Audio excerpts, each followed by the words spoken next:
Le deuxième sommet Russie-Afrique qui se tient du 27 au 28 du mois courant à Saint-Pétersbourg se penche essentiellement, et contrairement à sa première édition, se penche essentiellement sur un éventail de sujets plus larges incluant la coopération humanitaire et économique et céréales gratuites, projets énergétiques, sont les premières annonces, ou étaient les premières annonces de Poutine au sommet Russie-Afrique. Pour nous donner plus d'éclaircissements et commenter les événements de ce sommet, nous avons le plaisir d'avoir en ligne Dr Ahmed El-Lissi Nassif, qui est spécialiste de relations internationales. Dr Ahmed El-Lissi, bonsoir et bienvenue avec nous. Dr Ahmed El-Lissi, êtes-vous en ligne? Nous avons là un petit incident technique et nous allons retrouver notre invité au bout du fil. Évidemment, il y a eu des pourparlers entre le chef de l'État, le président Abdel Fattah el-Sisi, et le président russe Vladimir Poutine à la veille du sommet concernant des sujets d'intérêt commun. Et effectivement, chaque dirigeant africain a eu des pourparlers pour discuter les problèmes d'intérêt commun sur l'échelle bilatérale. Mais évidemment, les questions concernant l'Afrique et notamment le côté économique prend le dessus durant ce sommet.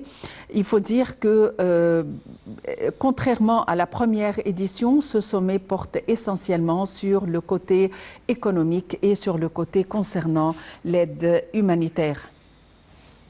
Docteur Ahmed El-Lissi, êtes-vous en ligne?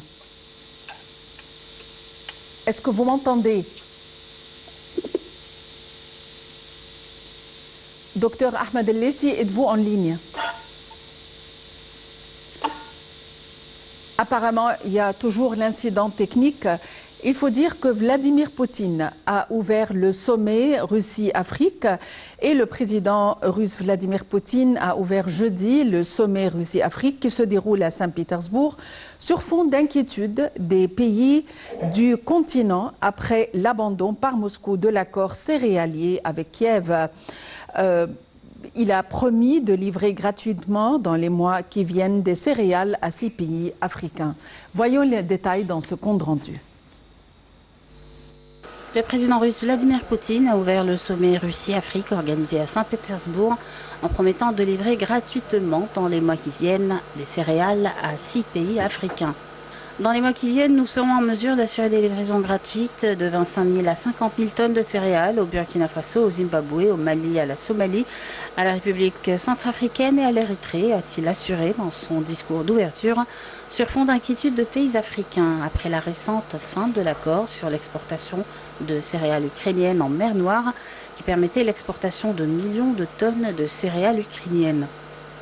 Isolé sur la scène internationale depuis le lancement de son offensive militaire en Ukraine en 2022, le maître du Kremlin peut toujours compter sur le soutien ou la neutralité de nombreux pays africains.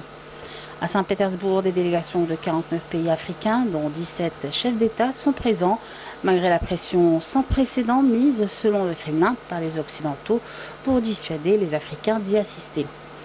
La présidence sud-africaine a indiqué dans un communiqué mercredi que les dirigeants évoqueront avec Vladimir Poutine les mesures destinées à créer des conditions propices à une voie vers la paix entre la Russie et l'Ukraine. Selon son conseiller diplomatique Yuri Ushakov, le président russe évoquera sa vision des relations russo-africaines et la formation d'un nouvel ordre mondial.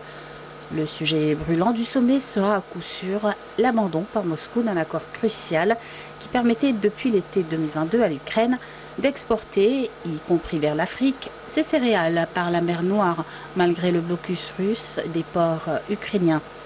En un an, ces accords avaient permis de sortir près de 33 millions de tonnes de céréales des ports ukrainiens, contribuant à stabiliser les prix alimentaires mondiaux et à écarter les risques de pénurie.